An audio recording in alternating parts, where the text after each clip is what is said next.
राम राम दोस्तों, जय श्री हरि। मैं संजीव शर्मा आपका अपने चैनल में स्वागत करता हूँ। केरल राज्य में एक त्यौहार मनाया जाता है ओणम। मैं उसके बारे में आपको जानकारी देने जा रहा हूँ। ये त्यौहार क्यों मनाया जाता है?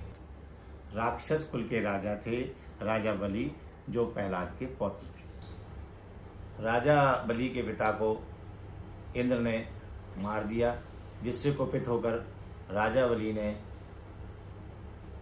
इंद्रलोक पर आक्रमण कर दिया, जिससे भयभीत होकर देवता और इंद्र वहां से भाग गए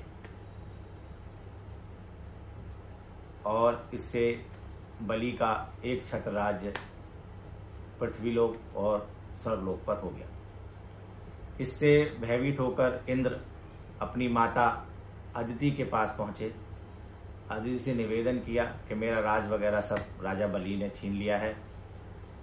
अदिति ने अपने पुत्र की मोह होता है माता को, तो उन्होंने भगवान विष्णु की प्रार्थना करी। भगवान विष्णु प्रसन्न हुए। भगवान विष्णु से उन्होंने वर मांगा, हे प्रभु, इंद्र को इंद्रलोक दोबारा प्राप्त हो जाए, राजा बलि को आप मार दें।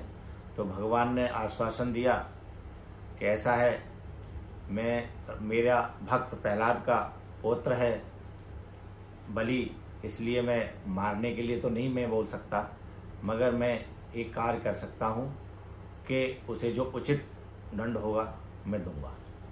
ये आश्वासन देके उन्होंने अदिति से कहा, मैं तुम्हारे गर्भ से उत्पन्न होऊंगा बावन के रूप में। और भगवान ने बावन के रूप में अवतार लिया, अदिति के गर्भ से उत्पन्न हुए और उसके बाद वह कुछ समय के बाद एक तेजस्वी बालक के रूप में वह राजा बलि के पास गए। राजा बलि अश्वमेध यज्ञ कर रहे थे, जिसमें उन्होंने ब्राह्मणों को बहुत तरीके से दान दिया और जिसमें हमारे 52 अवतार जी वहां पहुंचे।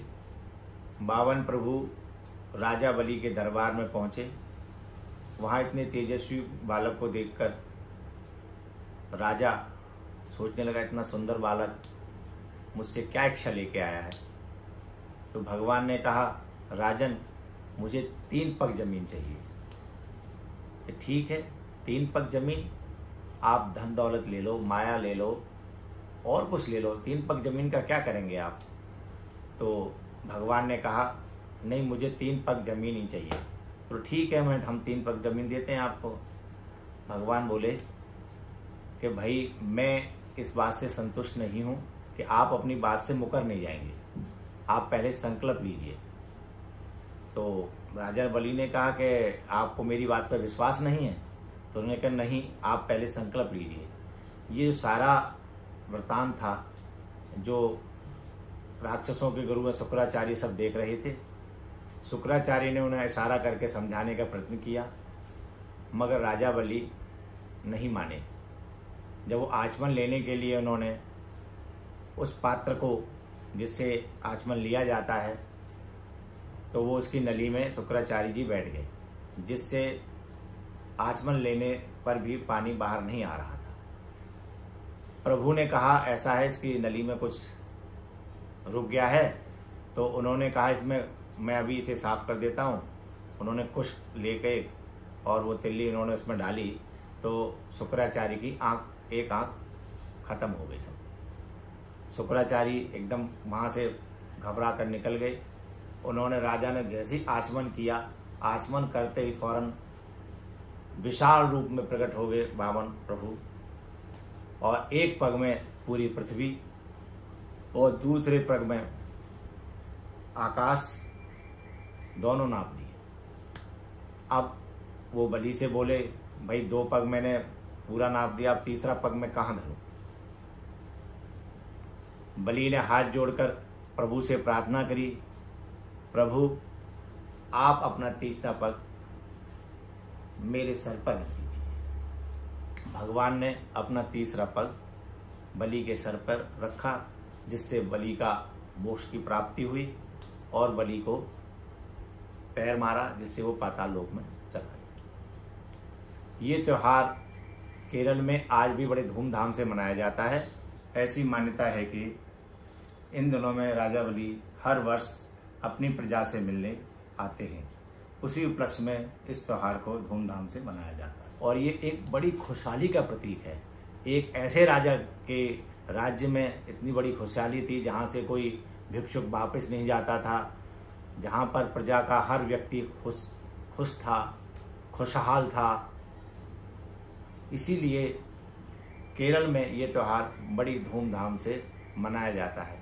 ये त्यौहार केरल में करीबन 10 दिन तक मनाया जाता है और बड़े उल्लास और बड़े हर्ष के साथ इस त्यौहार को केरल के वासी मनाते हैं। इस दिन यहाँ पर फूलों की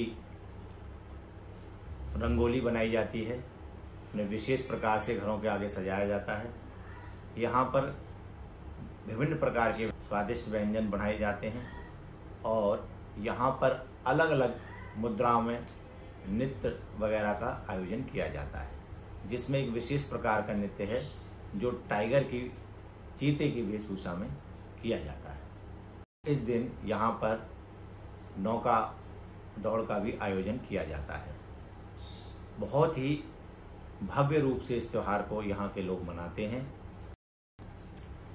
ये कुछ जानकारी मैंने आपको दी, ये उस त्यौहार के बारे में जो केरल में बड़े धूमधाम से मनाया जाता है। और मैं आशा करता हूँ आपसे मेरी ये जानकारी आपको पसंद आएगी और आपसे अनुरोध करता हूँ यदि आपको मेरी जानकारी पसंद आए तो आप मुझे लाइक करें, सब्सक्राइब करें। मैं संजीव शर्मा आपके पास इसी प्रकार की जानकारियाँ लाता रहूँगा, धर्म से जुड़ी हुई, आस्था से जुड़ी हुई, यात्रा से जुड़ी हुई। और मैं आशा करता हूँ आप इन अच्छी बातों को अपने बच्चों में, अपने साथियों में शेयर करें और आशा करता हूँ आप मेरे चैनल के साथ जुड़े रहें। आपका बहुत बहुत धन्यवाद। राम राम, जय श्री हरि।